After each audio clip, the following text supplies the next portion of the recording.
Hello students, welcome to the discussion of your week 6 module.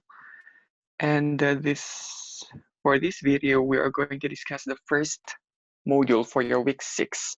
So that is titled The Exponential Functions and Inequalities. This is developed by Ms. Rubilin Paltikan of SDO Benguet. So on the first part of your modules, you have there some preliminary parts which includes the learning objectives and of course some other reminders. So basically in this module we are going to solve logarithmic equations and inequalities. We also have here what I know or the pretest part, which will test your existing knowledge on solving exponential equations and inequalities. You have the 15 items, you can just answer those once and you check your answers against the answer key given at the back page of your module. And later on, maybe you can check if your scores have improved from the pre-test to the post-test. Okay, let's start the discussion with the review part of your module. And the first here is here. Which of the following is an exponential equation and exponential inequality? So we all know that the difference between equation and inequality are the symbols. So when we talk about equations, here, when we talk about equations, we are dealing with equal signs. And when we talk about inequalities, of course, we are talking about or we are dealing about inequality symbols which include greater than, less than, greater than or equal to, less than or equal to, or of course, not equal to. So number one, we all have your exponential things. And obviously for number one, that utilizes an equal sign.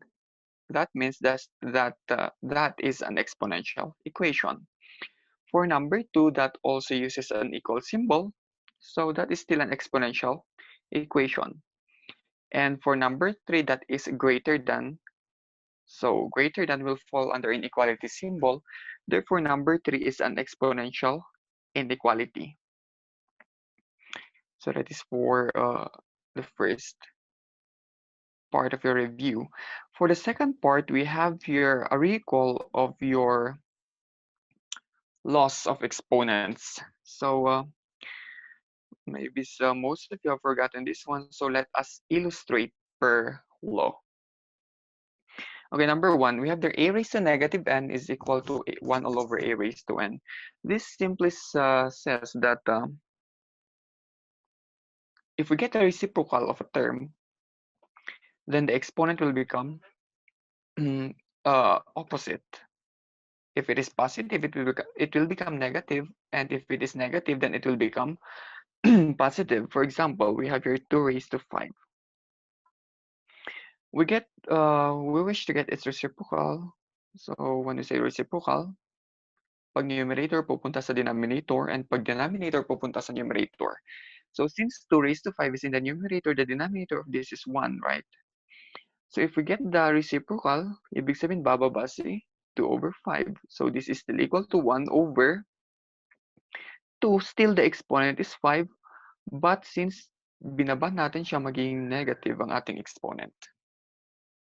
Same yan pag yung exponent natin ay 2 raised to negative 5 at gusto mo siyang ibaba, syempre negative yan kaya magiging positive. So the same lang yan, no? Pag tataas or bababa, maging negative or magpa-positive ang kanyang exponent. Okay, the second law. AM times AN is equal to AM plus N. So I'm referring to this law. That means that if we are getting the product of two terms with the same basis, we simply add the exponents. So for example, 2 raised to 5 times 2 raised to 7. So obviously they have the same bases, and their bases are both 2. So we simply add the exponents.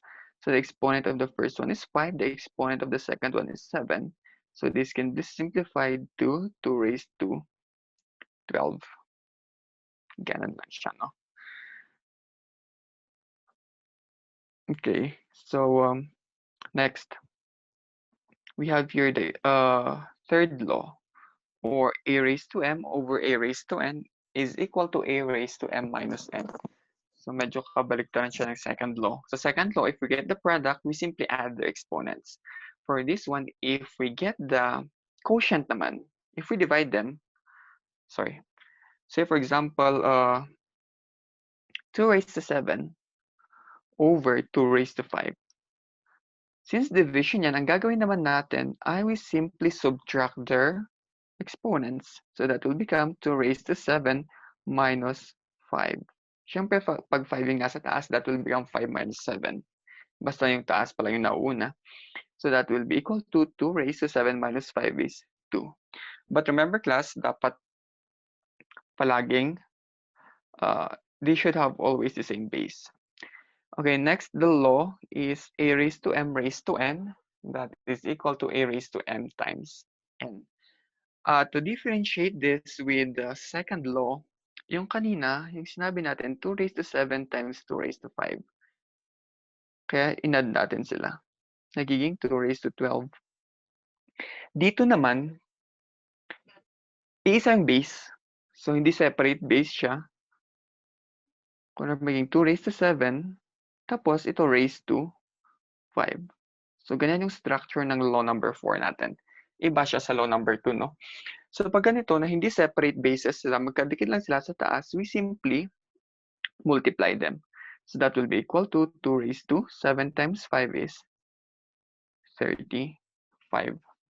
Gagamitin natin itong laws ng mga ito later, no, sa ating discussion. Discussion on solving exponential equations and inequalities. Okay. For the next one, we have their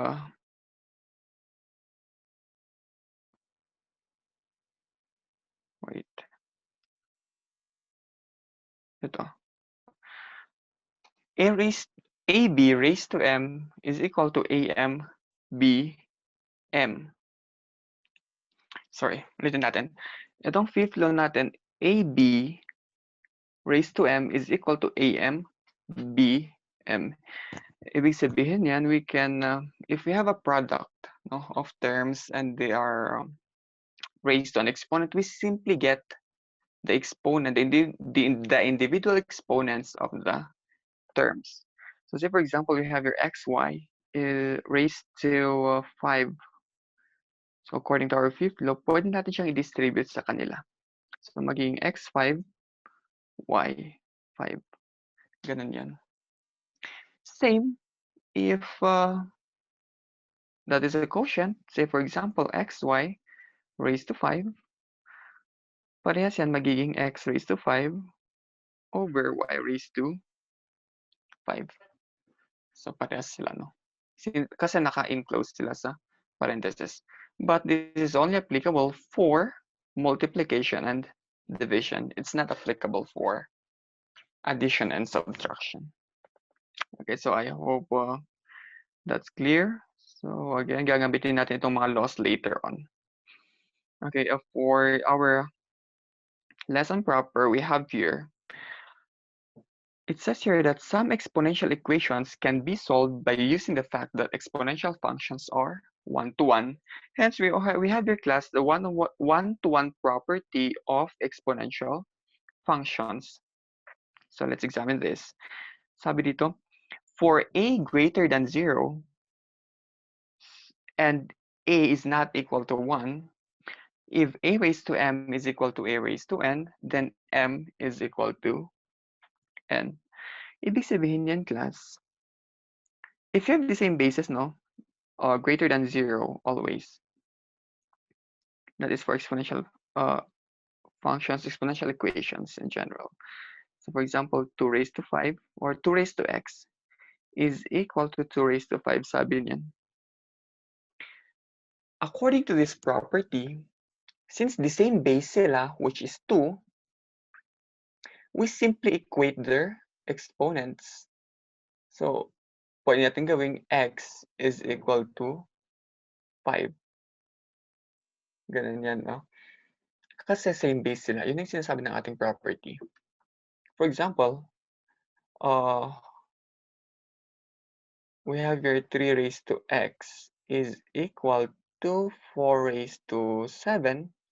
We cannot just equate them.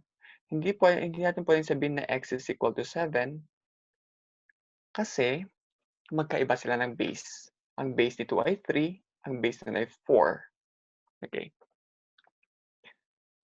Kailangan silang magkaparehas ng base. Kaya itong first example natin, parehas sila ng 2. Kaya in-equate natin yung value ng x na ay 5. Okay. So, yun ang gagamitin rin natin, no, sa pag-solve ng exponential equations. Yung concept na if they have the same bases, we can simply equate their exponents. Okay.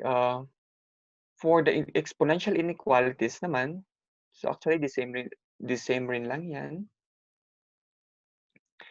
If a is greater than 1, so pag mas malaki siya ng 1, then the exponential function y is equal to ax is increasing for all x.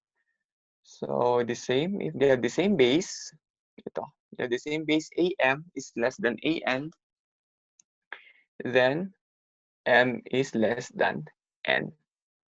However, class, there's a restriction here. If a is greater than 0 or less than 1, so pag nasa pagitan siya ng 0 to 1, for example, itong ating number line, ano yung mga nasa pagitan ng 0 and 1? Let's say, for example, 0.5 or 1/2. No? Pag iyan naman yung base natin, baliktad yung ating result. Okay. Let's illustrate this one. I-number ko na 1. I'll number that as 1 and I'll number this as 2.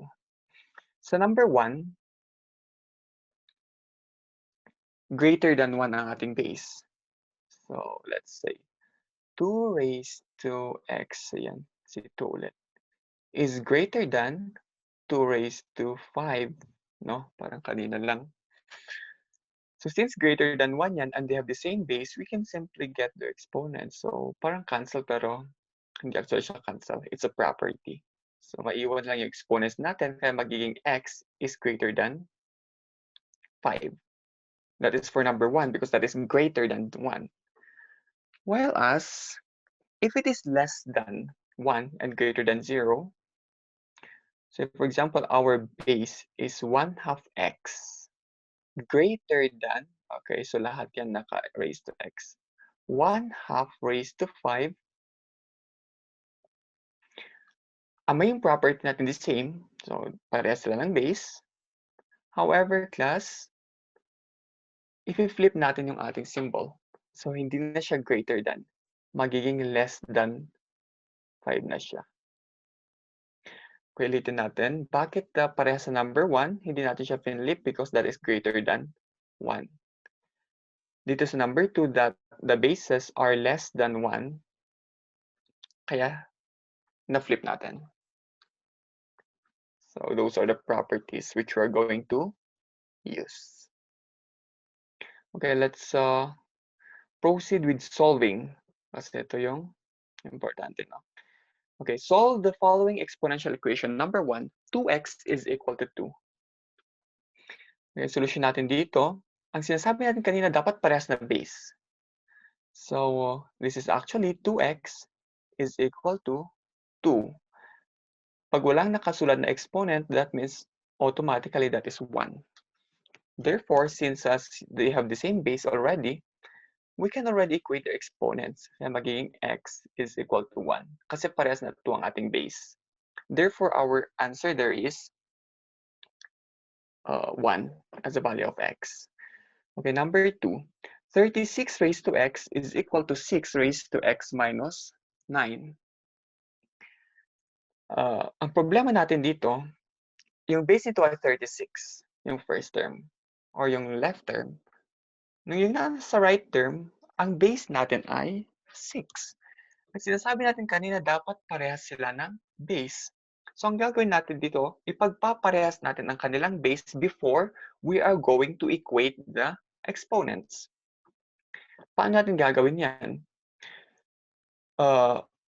Itong 36, we know that 36 is equal to 6 times 6. Tama? Or that is equal to, or that is the same as, 36 is equal to 6 squared.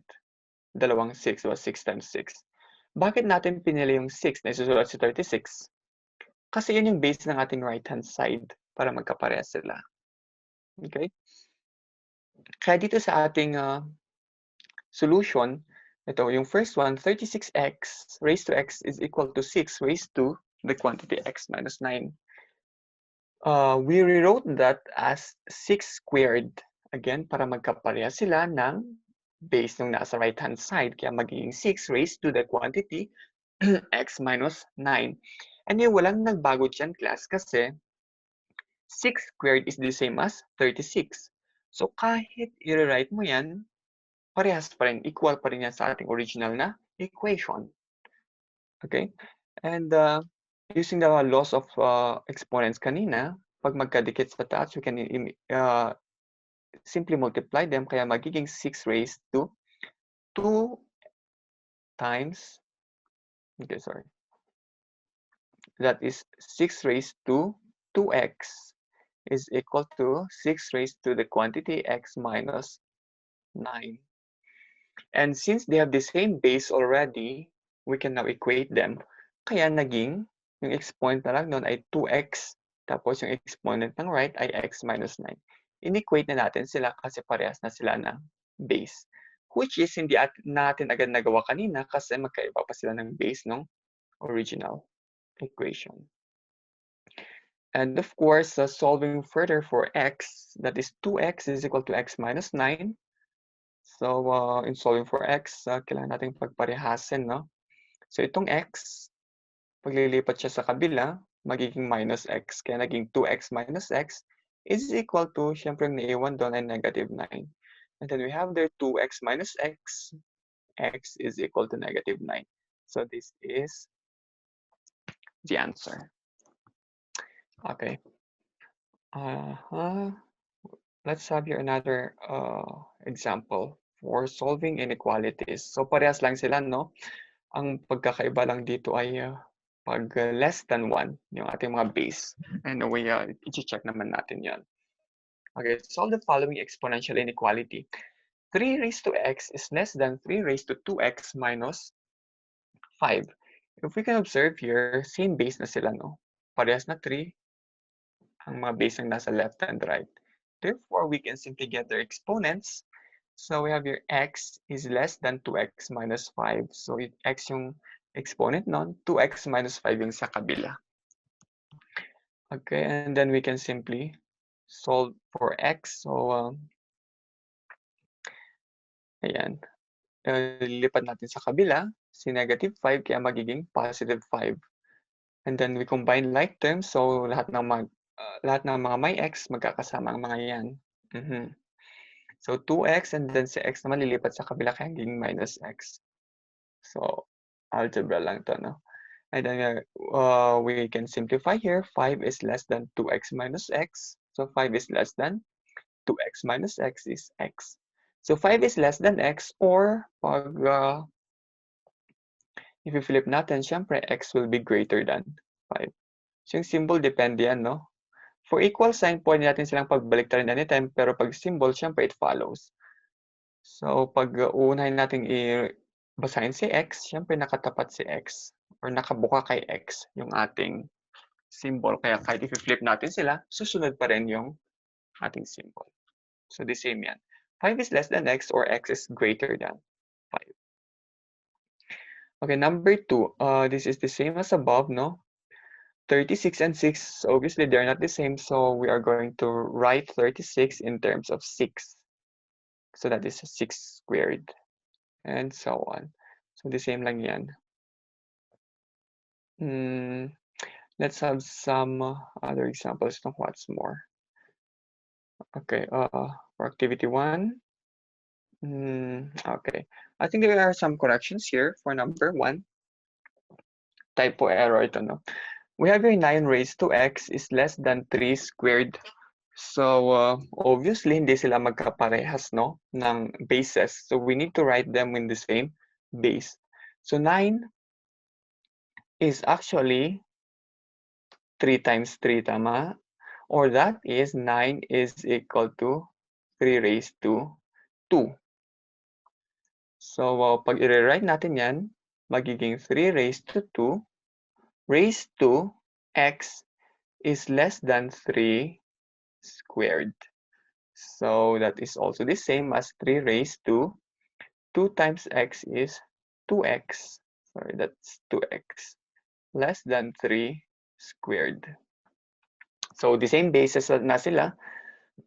We can simply get their exponents. So, itong 3x, this should be 2. So, 2 raised to x. You can just check that one, typo error to, no? Okay, for number 2, medyo iba ito, no? Kasi fraction. We have your 1 raised to 5. 1/2. Yeah, balik natin yung correction sa number 1. That should be 2x. For number 2, 1/2 raised to 5 is equal to 4 raised to x. Medyo kakaiba siya kasi yung base nito ay 1/2, yung base nun ay 4. So, ang gagawin natin dyan, first step, para hindi tayo malito, it's either na gawin natin silang both na fraction first, tapos pagparehasin, okay? Or both na whole numbers first, and then pagparehasin natin ang kanilang base. Suppose ang gagawin natin dito ay gawin natin silang parehas na whole number. So, is that possible? Yes. For 1/2 raised to 5, gagamitin natin yung law na napag-aralan natin kanina or na-review natin kanina, I mean. So, 1/2 raised to 5, we can simply distribute that, diba? Yung kanina. So, that is simply 1 raised to 5 over 2 raised to 5. Now, para maging whole number yan, kailangan natin itaas si 2 raised to 5. At pag nagtataas at nagbababa tayo, naging negative or naging positive ang ating exponent, tama? In our case, yung exponent niya sa baba ay positive 5. So, pag itataas natin siya, magiging 2 raised to negative 5. Okay? I hope that's clear. Over, syempre si 1, bababa rin yan, 1 raised to negative 5. But of course, 1 raised to any number, this will become 1. So, 1 pa rin yan. Kaya maging resulting yan, wait. Okay. Ulitin natin, yung result niyan ay 2 raised to negative 5. Yun ang galing yung 1/2. Or pag ganyan na pag shortcut, you simply itaas mo lang yung whole number, tapos gawin mo lang negative yung exponent, is equal to 4 raised to x. So, at least parehas na sila na whole number. Ang problema naman natin yung next, gawin natin magkaparehas ang kanilang bases. So, si 2, medyo mahirap yan na isulat in terms of 4, no? Pero si 4, dito sa gilid, we know that 4 is equal to 2 times 2. Tama? Or that is equal to 4 is equal to 2 squared. So, parehas yan.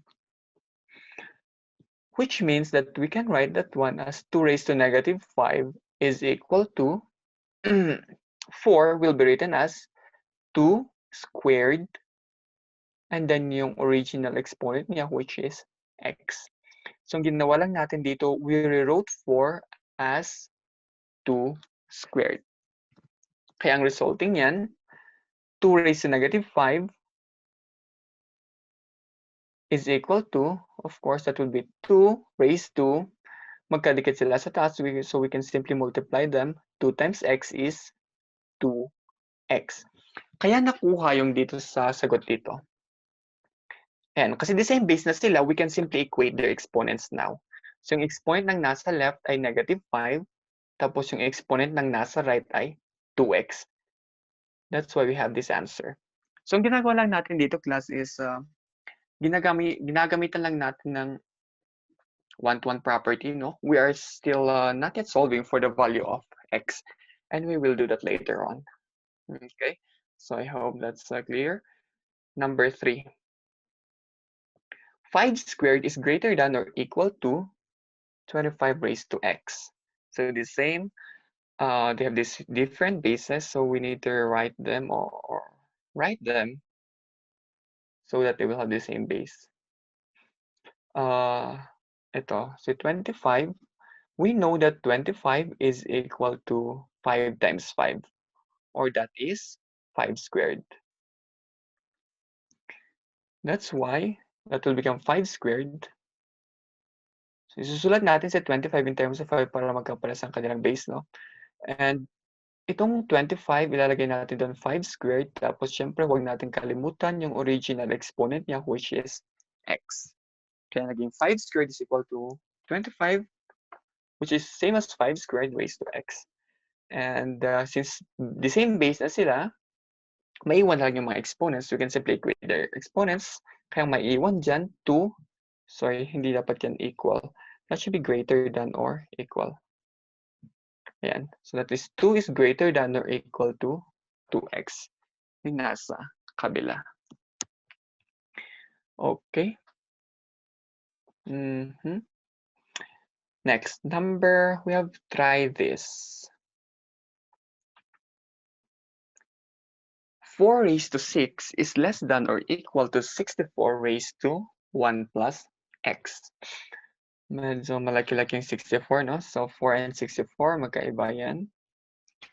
Ang approach natin dito, we can write them in terms of 2, base 2, or sa 64 naman, we know that 64 is actually equal to 4 times 4 times 4. Bakit 4 ang pinili ko at hindi 8? Kasi ang the same naman, di ba?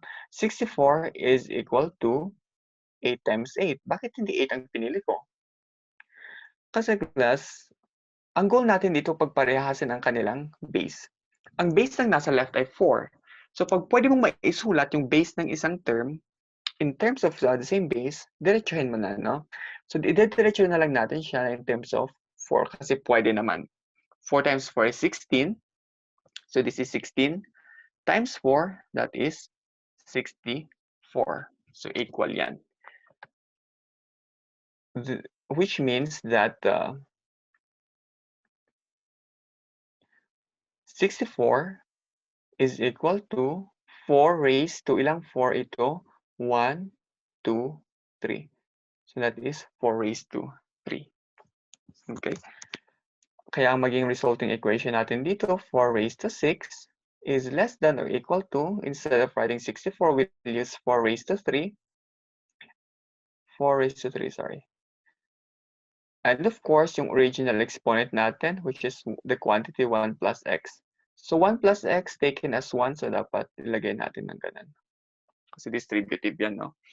Kaya since the same base sila, ang resulting natin dyan, ang sagot natin for 1 to 1 will be 6 is less than or equal to, yung exponent niyan, 3, ito yung nasa taas, tapos yung original exponent natin, which is 1 plus x. So that will be the answer for that. If you have, if there are any corrections, you can just send no sa ating group chat or you can just PM. Okay, number 2. 1 raised to 6. Sorry, 1 over 6 raised to x is equal to 36 raised to 3. Gaya ng ginawa natin kanina, ang approach natin dito ay gawin muna silang the same na fraction or the same na whole number. So, ang ginawa natin kanina class ay fraction, di ba? I mean, ginawa natin silang parehas na whole number. What if yung approach naman natin dito ay gawin natin silang parehas na fraction? So, instead na si 1 over 6 yung gagawin natin whole number, si 36 over 3 yung gagawin natin fraction. Pwede ba yan? Of course, pwede. So, ibig sabihin, i-retain natin itong nasa left-hand side, no? Itong nasa right ang ima-manipulate natin. We can write 36. Since gusto natin gawing fraction yan, pwede natin kunin yung reciprocal. So, 36 raised to 3. Pag ibababa natin yan, according to our law a while ago, 1 over 36 pa rin yan sa baba. However, magiging negative na ang ating exponent. Ito, no? Ito yung na-discuss yung first law natin kanina. So, we can write 36 over 3 as 1 over 36 raised to negative 3. So, parehas lang ang mga yan. And then, what else do we need? Ang kailangan natin dito ay 1 over 6, no? So,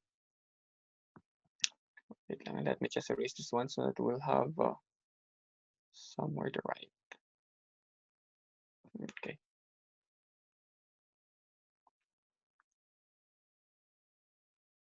Okay. So, we know, class, that 1 over, 36 is equal to 6 times 6, tama? So, that is equal to 6 squared. Isang base 6, dalawang 6 yan. Kaya magiging 6 squared. Therefore, this is equal to 1 over 36, or since nire-write natin, magiging 6 raised to negative 2, positive 2, and then raised to negative 3. So that is 6 raised to positive 2 raised to negative 3. So let's write natin. That is 1 over 6 squared, and that's better, raised to negative 3. Okay. And medyo malapit na, at least magkakaparehas na sila ng base. Saan tayo magsusulat? Okay, dito na lang. Ituloy natin na lang natin dito sa gilid. Okay. Ang magiging resulting na niyan, ito. Magiging 1 over 6 raised to 2 times negative 3. Itong nasa taas, magiging negative 6, tama? Ayan. Kaya, however, ang form niya nasa x. So, kailangan lang natin ilabas yung ating exponent. Magiging 1 over 6 raised to negative 6. Bakit pwedeng ganyan? Kasi 1 naman yan. 1 raised to any number is still 1. Kaya okay lang siya na ilabas yung ating negative 6. Pero pag hindi yan ng 1, bawal yan, no? Kasi magkaiba ang kanilang value. So kahit i-distribute rin natin yan, 1 raised to negative 6 is still 1. So pwede yan. Kaya magiging same base na sila dito sa kabila, 1 over 6 raised to x. At yung resulting natin dito sa right, 1 over 6 raised to negative 6. Since they have the same base, we can cancel na yan. Ang maiiwan na lang dyan, x is equal to, ito, negative 6. That will be our answer. Okay. So, I hope nasundan yan. Next.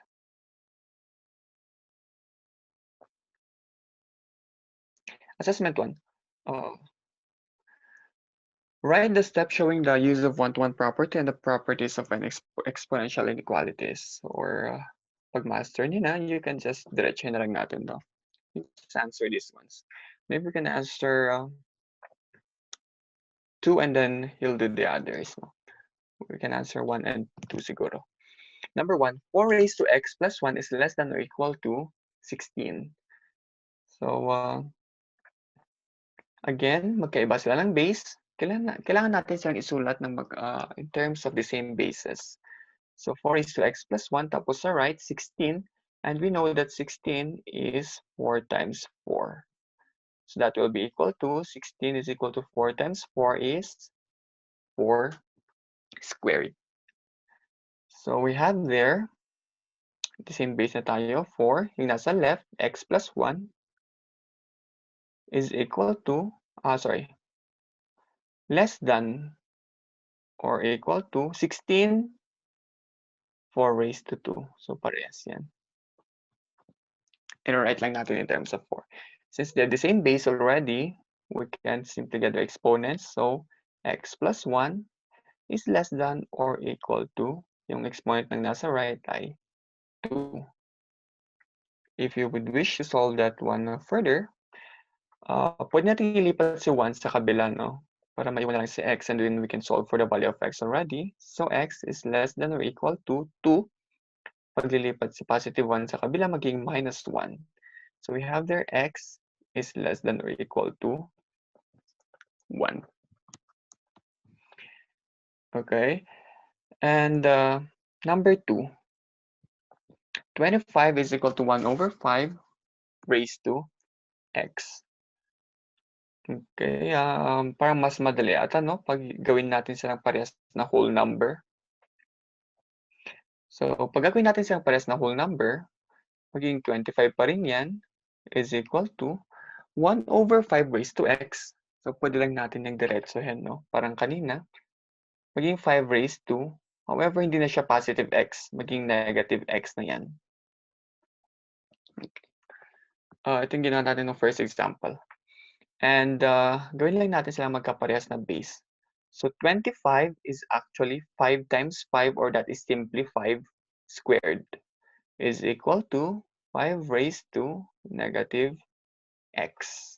Okay?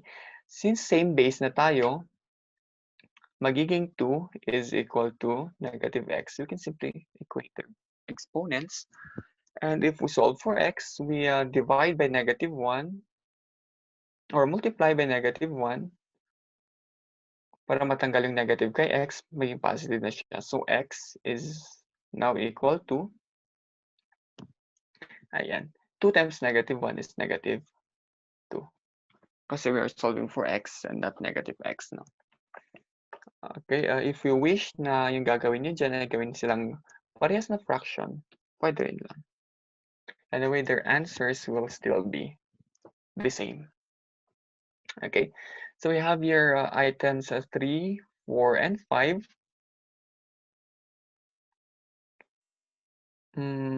Parehas sila, no? Same, I mean, very similar. So you can just answer those ones and then you check sa answer key natin pag tama ang inyong sagot. Okay, for activity 2, so the same, these are all about solving. So number 1, 3 raised to 2x is equal to 3 raised to x plus 4. Yan, same base sila. Kaya inequate lang natin ng kanilang exponents. And then we simply solve for x. Itong number 2, 3 raised to 5x is equal to 9. Obviously, 3 is not equal to 9. But 9 is equal to ito, 3 times 3, or that is equal to 3 squared. Kaya may 3 squared tayo doon. Same lang yan. Walang nagbago, no? The same base, kaya we simply equate the exponents, maging 5x is equal to 2, and syempre dividing both sides by 5 para makuha natin si x, magiging 2 over 5. Okay, for number 6, halos the same rin ito, no? Yung 36, nire-write lang niya in terms of 6. So, 36 magiging 6 squared ito. Tapos yung original exponent natin is 4. Same base na sila, kaya inequate lang natin x is greater than 2 times 4. That is 8. Okay, we have your practice time. Maybe we can answer 1, and then you'll do the others. 8 is equal to 3x is greater than 32 raised to 2. Ito medyo kakaiba na to. Kasi nga naman, yung 32, hindi natin siya pwedeng maidiretsong 8, no? Hindi rin natin siya pwedeng maidiretsong 4. So, ang gawin natin dyan, maghanap tayo ng common sa kanilang dalawa na common base na pwede silang ma-write. So, si 8, ano mga factors ni 8? 4 and 2. Di ba? 4 and 2. So, pwede siyang may, ayan. And what are the factors of 4, 2, and 2? Ibig sabihin si 8, pwede siyang ma-write in terms of base 2. Hindi siya pwede sa 4 kasi 4 times 4 is 16. So, ang choice lang natin si 2, no? Ayan. Pwedeng 2 times 2 times 2 or tatlong 2, pinag-multiply mo, magiging 8. Ang problema natin, pwede ba si 32? 2 times 2 times 2 is 8. times 2 is 16, and then times 2 will give us 32. So, ibig sabihin, pwede rin si 32 sa base 2. Okay? So, let's see. Si 8, that is 2 times 2 times 2. So, 2 times 2, 4 times 2, 8. Parehas lang yan. Si 32 naman, pwede rin siyang 2 times 2 times 2 times 2 times 2. Check natin. 2 times 2 is 4, times 2 is 8, times 2 is 16, and then times 2 is 32. So, pwede sila sa 2, no? Hindi again 4, yung ginamit natin kasi hindi nga sila pwede. Hindi rin 8 kasi hindi pwede. Of course, mas hindi pwedeng 32. No? Hindi pwedeng 6 or kahit ano pa man dyan. So, pwede silang dalawa sa 2. So, we can write that one already as, dito, magiging 2 raised to, ilang 2 yan? 1, 2, 3. Kaya 2 raised to 3. Tapos dito naman sa 32, magiging 2 raised to 5. Ayan, no? So, 2 raised to 3 and then 2 raised to 5. Now, isa-substitute lang natin sila sa original inequality natin. Kaya magiging si 8 magiging 2 raised to 3. Tapos, yung original exponent niya, which is 3x. Siyempre, dapat hindi mawawala yung original exponent natin, no? Is greater than si 32, 2 raised to 5. Tapos, yung original exponent natin ay 2. Ayan. So, walang nagbago sa ating inequality. Nire-write lang natin siya, no? And since they have the same base already, we can simply get their equator exponents. So, 3 ito. 3 times 3x, yung nasa left-hand side, that is the same as 9x, no? Greater than, ito, 5 times 2 is 10. So, we can divide those both sides by 9. Magiging x is greater than 10 over 9. I-divide natin ng 9 para maiwan na lang si x. Mag-isa na naman siya doon sa kabila. Okay? So, ulitin natin. Si 8, nire-write natin sa 2, kaya magiging 2 cube or 2 raised to 3. Si 32, i-write rin natin sa 2, para magka-press sila ng base, naging 2 raised to 5. Okay? For number 2 and number 3, pares yan. Si 100, you can write diretso niya in terms of 10. Si 125, pwede rin in terms of 5. 5 times 5 times 5 is, or 5 cube is 125. So, yun yung gagamitin ninyo sa number 3, no? So, pag-practicean nyo yung number 2 and number 3. Okay, we have your assessment 2. Identify the following, whether it is an exponential inequality or an exponential equation. Copy the problem and then work on your own paper. Oops. Anyway. So, isa-solve na lang natin, no? I think nag-typo error sa ating instruction. And then number 1 is an exponential inequality. Siguro you can just include here a separate or additional column, no? For inequality or equation. And dito sa solution and then sa steps. Pwedeng huwag nyo na gawin yung steps pag master nyo ng solution. Okay, we'll do, anong mahirap dito? Maybe we'll do number 1 and number 3. And then you'll do the others. Okay, number 1. 2 raised to x plus 1 is less than or equal to 8. Again, si 8, yung parang example natin kanina, pwede natin siyang i-write in terms of 2. So 8 here is the same as 2 raised to 3. Kanina, no? 2 times 2 times 2. Kaya ang resulting yan, 2 raised to x plus 1 is less than or equal to 8 is 2 raised to 3. Para the same base tayo. So since same base na sila, we can simply equate the exponents. So x plus 1 less than or equal to 3. Ayan. And solving for x further, ilipat natin si 1 sa kabila para maiwan na lang si x.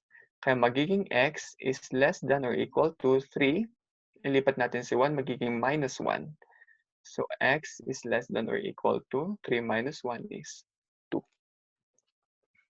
Okay, ganun yung ating number 1. Okay, for number 3, Parang malaki yung number pero parehas lang, no? I mean, same step tayo. Si 10, of course, hindi natin siya pwedeng gawing 1,000. Pero si 1,000, pwede natin siyang gawing 10. No? 10 times 10. Okay, if we can observe 10 times 10 is 100, tama? If you multiply another 10, this is equal to 1,000. Which means that 10 raised to, or tatlong 10 na pinag-multiply mo together, magiging 1,000. Ayan. So, 10 times 3 is equal to 1,000. Kaya itong gagamitin natin 10 raised to 3 instead of 1,000. So, substituting from the original equation, yung left-hand side, i-copy lang natin. 10 raised to x plus 3 is equal to, so 1,000 will become 10 raised to 3.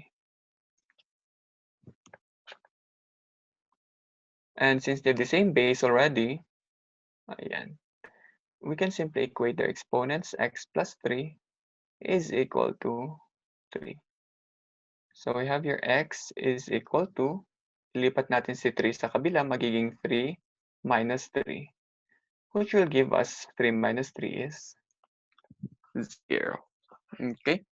So same step tayo sa numbers 2, 4, and 5. Gagawin ninyo. I know you can do those ones. And if you have any questions, you can just ask, no? By the way, if you're done answering, you can check your answers against the answer key on your modules para ma-check kung tama ba yung pinaggagawa ninyo. But of course, I know tama ang mga yan. For activity 3, okay, the same lang ito, no? Ayan. So, ginagawa lang natin parehas na base. So, si 1/3 raised to 4, para magkaparehas ng base, itataas lang natin si 3. Pero pag itataas na natin, syempre maging negative na yung ating exponent. Si 1 sa kabila, I mean sa denominator, hindi na natin siya sinusulat kasi nga 1 raised to and the number is still 1. And same base, kaya we simply equate their exponents. Same dito sa ating exponential inequality. 36 is written as 6 squared. Okay. I think this solve me is your task. Ito yung isasubmit niya, no? You use one whole sheet of paper, doon yung isusulat, and then isasubmit nyo either sa Google Classroom or through sa school, sa inyong sa submission natin, submission dates. Solve me numbers 1 and number 2.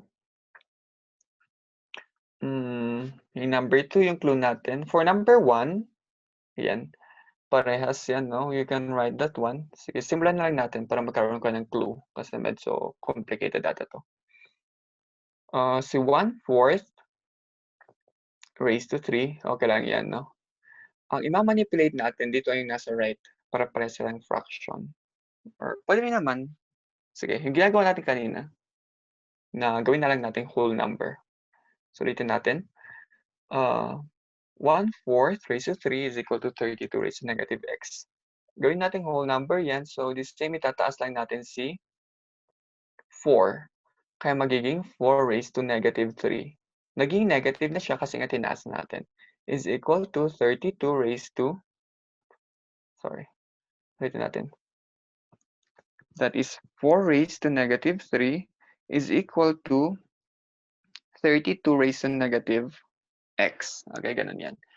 And we cannot write 32 in terms of 4. Yan, pwede. But we know that we can write both of this in terms of 2. So, ang gagawin nyo dito, 4 is equal to 2 times 2, or that is 2 squared, no? Tapos si 32, yung ginawa natin kanina, that is 2 times 2 times 2 times 2 times 2 ng 5 beses. That is 2 raised to 5. So, ito yung isa-substitute nyo sa ating mga base so that you can solve for x. Okay. Ituloy na lang yan. For number 2, 81 and 27, of course, 81, hindi natin siya pwedeng ma-write in terms of 27. Pero pwede ata natin siyang maisulat in terms of 3. 9, hindi rin pwede because 9 times 9 is 81. Hindi natin pwede mapalabas si 27, no? 6, hindi pwede. 5, mas lalo hindi pwede. 4, hindi pwede. So, actually, walang definite na formula. No? Isipin nyo na lang, anong pwedeng number na parehas sila. na pwede. So 81 pwede si 9.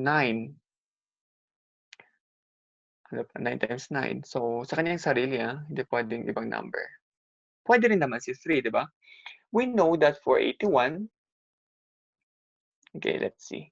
81 is equal to 3 times, tingnan natin, 3 times 3 is 9 times 3, 27 times 3, 81 na yan, di ba? So that is equal to 3 raised to 4 actually. Si 27, pwede ba siya kay 3? Pwede, no? That is equal to 27 is 3 times 3, 9 times 3 is 27, so that is equal to 3 cubed. Ayan, so ito yung substitute ninyo. For 81, that will be 3 raised to 4. For 27, that will be 3 raised to 2. Para magkaparehas na sila ng base. Okay, so yan, at least may idea na kayo doon. You can just continue. Same dito sa ating assessment 3. I think this is also your task. So number 1, okay lang, pwede nang maisulat yung 9 in terms of 3. Pwedeng diretso na yan.